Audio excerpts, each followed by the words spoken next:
Third time lucky. Here we are. Thank you, Maryna, for joining us. Welcome to Outdoor Photos podcast room. We're looking forward to the show, and I'm looking forward to having a chat with you about where you come from, what's happening, where you're photographing these days. We're going to talk a little bit about the transition into mirrorless and some of the history behind what you guys have been up to and shooting where and what. Thank you for having me. Thank you very much. Please give us a quick run through how photography started for you. Where did you start? What was the first gear? What was that first moment you said, this is what I want to do? You know, it happened in a different century, in a different millennium. So, I was a lucky kid. My dad loved photography. We had a dark room at home, although I wasn't allowed to play in there for a long time. But sort of when I started going to high school, I was allowed to actually start experimenting. I had got my first camera when I was in Standard 4, which is grade 6, I think. A point and shoot, a Minolta, but it was like high tech. My dad brought it from the East for me, and I got it 2 weeks before we went on a school tour. Sold my first image when I was 10 years old. I was very proud. R2, I have you know. Wow. It hasn't changed much in all of these years. But nevertheless, so I was lucky to start young and to know that I loved it. But it was also in my teens that I gave it up because I had a massive disagreement with my father over creativity, freedom to express. He wanted me to photograph according to rules, and I believed that rules are meant to be broken. I still believe that. So I gave it up for a very long time, but it was fun coming back to it. I also grew up in an era where it wasn't an option to have it as a career. I had to go and study a profession. So law it was for me until I saw the light, and I was old enough to tell my dad, this is now what I will be doing, which happened late for me, though. You've got your degree now, but you want to take photographs. Well, the first time my father actually recognized what I do and that it's sort of legit was when the National Geographic cover came out, and my name, not so much the cover, the fact that my name was printed in the magazine, that changed it, and then it became legit. That is something that is legit, and I actually want to touch on that specific topic. How did that happen? You guys, it wasn't just an image that was submitted. You guys were contacted by National Geographic, and you guys got commissioned. Yes, and it happened because of Outdoorphoto. I don't know if you know the story. I don't. Okay, so you're welcome. Thank you, Outdoorphoto, for putting us on the map. It happened. Sorrel and I won a tender to photograph the construction of the SKA, the Square Kilometre Array, and the Karoo for a period of 3 years. So we went just about every month for 3 years, photographing at night, photographing stars. It was just incredible. And those landscapes, it was an incredible experience. And I got contacted by Outdoorphoto to write a blog on, I think it was night photography or so, I can't even remember, and I used a photograph that we had shot at the SKA. It wasn't a photograph that was part of our commission, so it never went to SKA per se, it was ours, and I used it in there, and National Geographic decided 6 years later, to write an article about, it was after some big discovery that the SKA had made, and somebody said, there's an image, and showed them an image, and they couldn't trace the photographers. So after a long story, trying their luck with the communications department, with SKA, not knowing who the photographers were, I don't know how they wangle it on Google, got hold of the blog that I'd written for Outdoorphoto, got my name, traced me that way, got an email address from somewhere, and wrote a mail. And it was one of those funny experiences. We were traveling in the Karoo at that time. I do a lot of our admin, literally, and writing blogs on my lap while Sorrel drives. And I was checking mails, and there was this email, and I read it. I thought, no, this is not happening. And I closed my laptop, and I said, hey, Sorrel, I'm going to read you a mail, and then just listen to it. And then when I'm done reading it, just tell me if this is real, is this really happening? And it was a mail from National Geographic saying, is this your photograph? And if it is your photograph, can you still go back there? We need to send you on assignment. And, awesome. It's funny things that go through your mind. I mean, I didn't believe it. Even when Sorrel told me, no, that's what I'm reading, it's real, it was still like, yeah, can't be. feels surreal. The interesting thing about that was they traced us on a photograph, which was eventually the photograph that landed on the front page. But they sent us an assignment because the brief was for, when we photographed that particular photograph, there was one antenna up at SKA. They wanted a photograph with more. So they sent us back. There was a 3-day window of opportunity, weather-wise, moon rise and set times-wise, the following week. So within a week, we had to have gear checked in reverberation chambers to check for RF interference, because you can't just arrive there, get permissions, get an escort. Somebody had to come and supervise us to make sure we don't do things we weren't supposed to do, to get all of that organized, literally in days. Make sure you don't step on a scorpion. Yeah. At that time, particular time, it was about ticks. There were ticks. Somebody was worried that we're going to exactly. So we went on assignment, did beautiful work for them, and the designers in the end chose the original image. It just worked better from a layout perspective. You shoot for them. You don't. We were hoping that one of our panos would be, in the National Geographic, there were about those fold-outs. Yeah. Oh, that would have been my absolute dream. So, I don't know what Sorrel was doing, but I was shooting for that fold out, and we sent the photographs in, and they told us immediately they were happy. But about 3 months later, I got another mail, one of those that you read and you think, I don't know if this is what I'm reading. I had to go find Sorrel, read it to him to make sure that I'm not dreaming, or that I was sober, or whatever it was that I needed to be to understand the mail, that said that, well done, guys, you're in the running for a cover.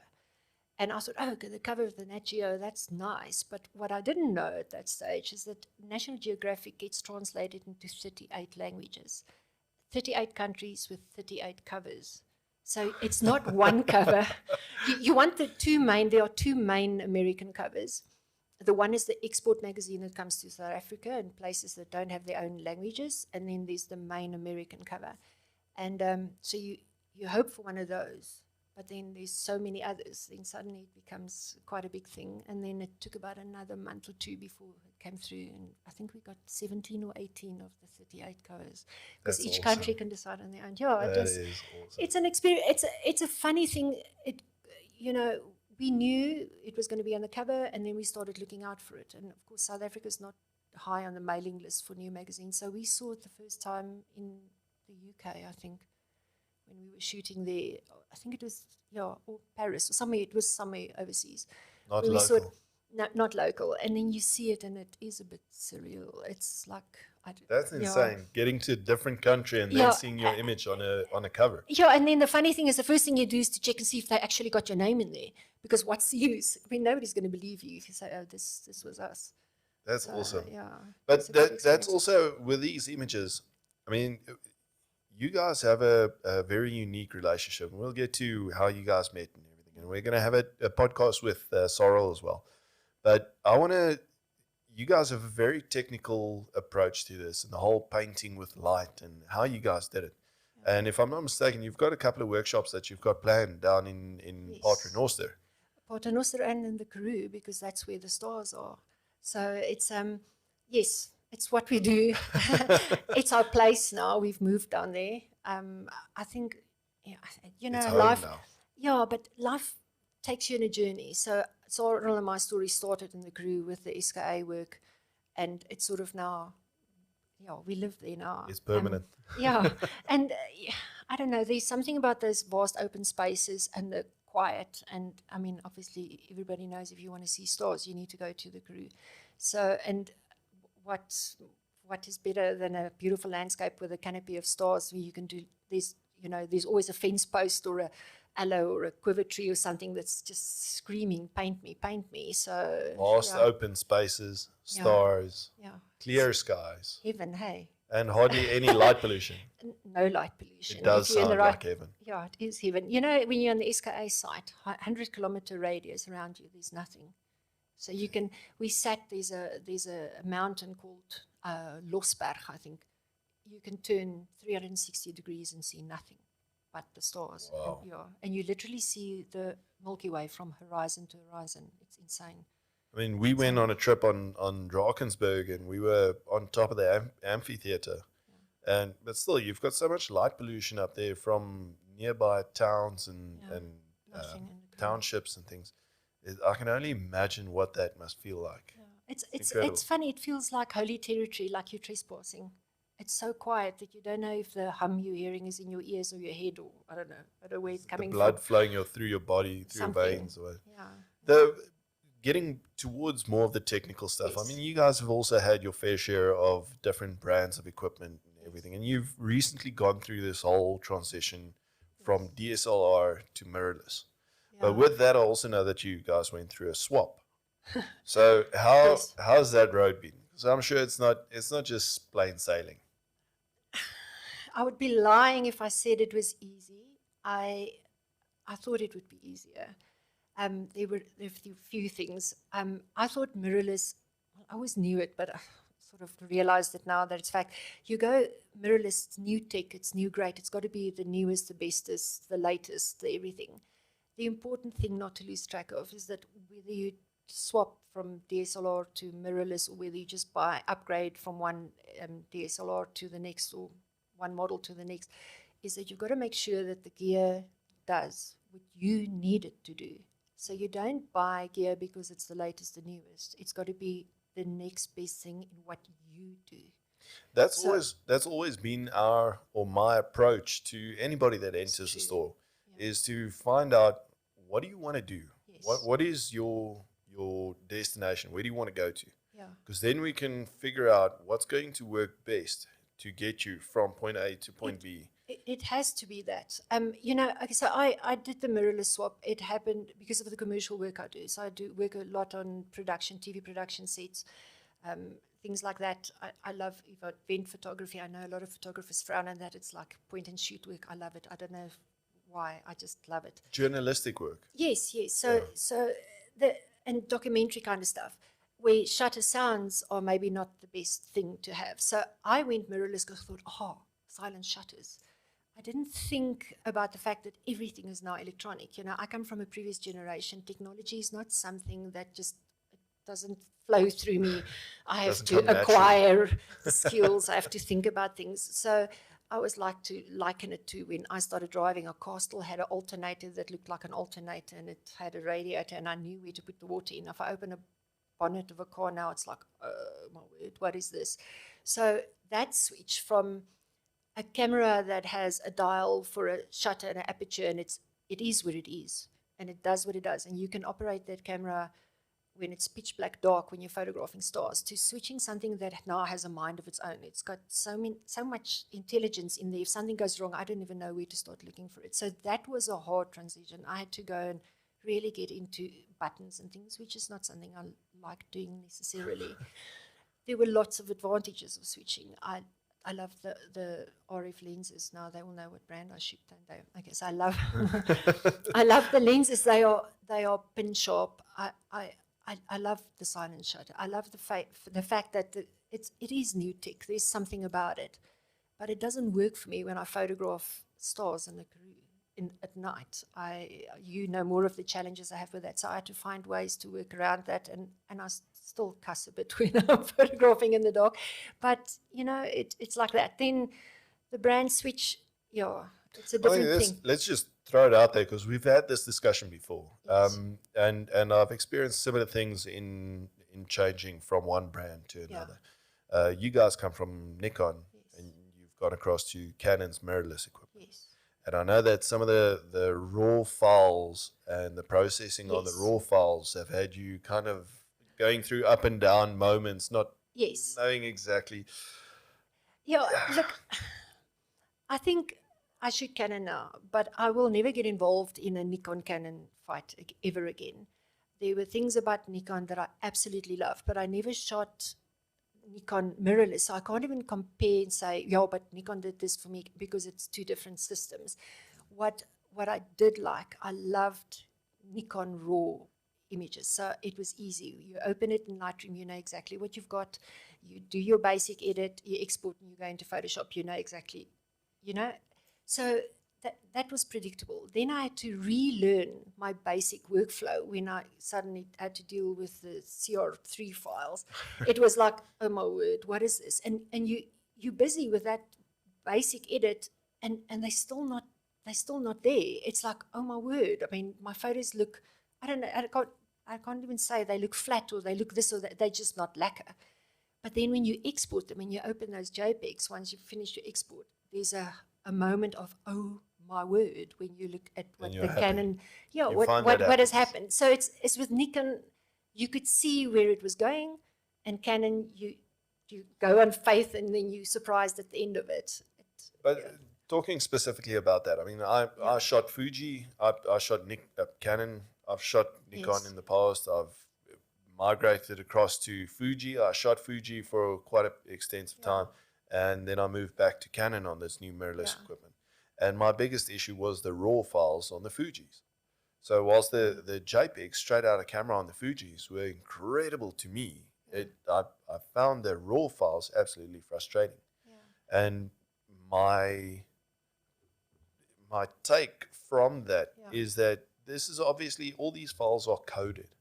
So you're working in different languages and dialects, and you understand one dialect one way. But if we go to the Netherlands and we go and do our Afrikaans thing there in between the Dutch, it's going to be a completely different story, and people relate to it differently. Yeah, and that's why I think that the raw files on the Fujis didn't work for me. Yes, I think my takeaway from that was, and it's strange that I had to learn this lesson so late in my photography journey, was exactly that photography is a journey. You never stop learning. The moment you think you've stopped learning, you bug it. You're a sinking ship. It cannot be that. You also cannot just find a magic number and shoot by a recipe. You cannot take somebody else's workflow or whatever it is that they filter, or what do they call it, or actions that they've written, and apply it to your work and think, okay, that's it, I'm a photographer. It doesn't work that way. It has to be a journey. You have to learn something new. You have to, if nothing changes, or you're not forced to change, please find something that, do something new, experiment with something new. You have to grow every single day. I love taking challenges on client briefs that I think, oh my word, I don't have any idea how to do this. Best I find out before the shoot happens, and best I find out how to deal with this in post-production. And that keeps your passion going. It keeps your motivation. And it gives you cool things to talk about and impress people. I think, oh shit, so much. But it's experience is the best way to learn. So if life doesn't throw you opportunities, go and create them for yourself. You have to evolve with the gear, with the times, with the trends, even just with yourself, your own creative streaks. I always say that I try and learn something from every shoot. Even it doesn't matter how small it is. There's got to be something extra that you take out of that shoot other than just the images. Try something new. Get the shots you need to get, and then try something new. I even tried my hand at photographing athletes last week. Can you believe it? So far from what I do. But, everybody talks about the focus tracking, and I'm like, I shoot single shot focus all my life, and I move my little focus point around. Now it's like, I can see if this thing can track. I don't even know how to do it, but what is this servo focusing? And, it was new and it was exciting. I mean, I don't think I'll do it again, but I've done it. I've learned a few lessons, but my photos were sharp, and that was the takeaway from it, is that, you risk a bit and you get a sense of achievements. And I still take my hats off to the sports photographers. Oh my word. It's knowing your subject. Yeah, I think so. Touching on all of this learning, you guys do a lot of workshops and training, one-on-one training, Lightroom, photography training, macro, all kinds of lighting workshops and everything.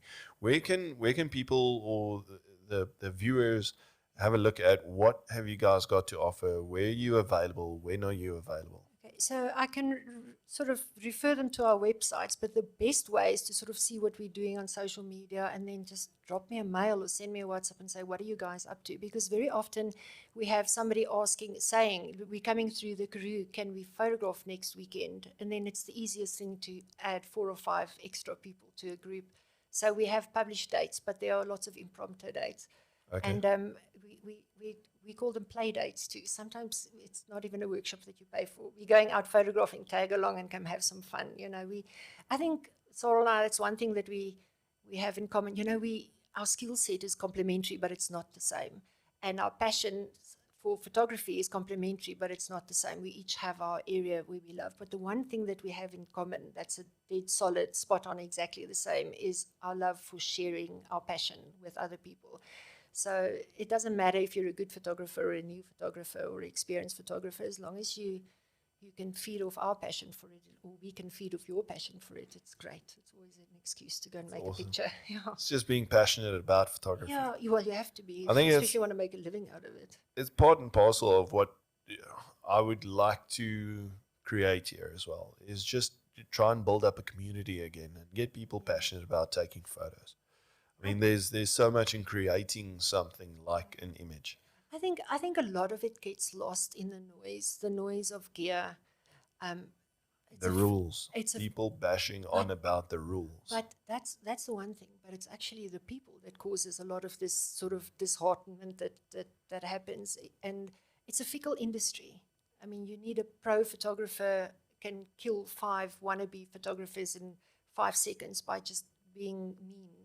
There's nothing new in photography. Just think about it. There's a few things. If you know what an aperture and a shutter speed will do for you, whether you do automotive photography, or you do landscapes, or you do, I don't know what, product photography, we have the same set of controls. We have the same set of rules, call them rules if you want to. It's how you apply them and how you bend them and how you shape them to suit your means. But it's all photography 101. I think so much is focused on gear and my secret and my way and my style that we lose that whole thing of it's the same thing. It's just allow people to be a creative, allow them to express, and then that's where the beauty comes from, isn't it? So that's something that I don't quite understand, why people are so sensitive and why they think that what they do is new. It's not new. It's all been done before. And you can Google any question in photography. You'll have 75 million answers and at least 100 YouTube videos. And not all of them are going to be the same. No. It's about taking whatever knowledge you have and applying it to what you're doing and risk. Try something that nobody else has done. You're going to talk to Sarah later, but that our whole lighting technique, the FDR lighting technique, was exactly that. It was a risk, a reinvention of literally photography 101. Understanding light. Learn light before you worry about what camera you shoot with. It's all about manipulating light. It is. It's either with modifiers, with diffusers, with different lighting mechanisms, or even the camera. And we all focus on gear and we forget that it's all about the light, isn't it? Yeah, all it's about sad, actually. Yeah. All right, now I want to thank you so much for joining us today. It's been a pleasure talking to you again, and I look forward to seeing you guys again, and hopefully I can come down to the Karoo and join you guys for one of those play dates. The kettle is on. We're waiting for you. Looking forward. Thank you very much, guys, for watching this episode. I hope you guys enjoyed it, and look forward to bringing out more content to you guys. Enjoy the day.